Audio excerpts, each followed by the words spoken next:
Hello everybody. In today's video, I'm going to show you how to add pauses in ElevenLabs. If you want to add pauses in ElevenLabs, firstly open any of the web browser. And in the top, there's an address bar. Type down 11labs.io and enter it. And click over here in the top right corner to log into your account.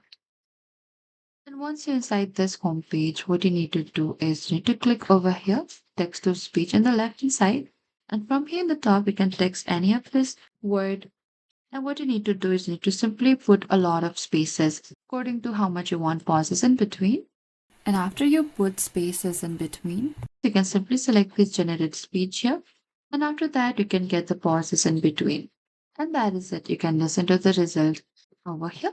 Over here, you can also select for the stability you want for the natural or more or less as well. And that is it. That is how you can add pauses in 11 Labs.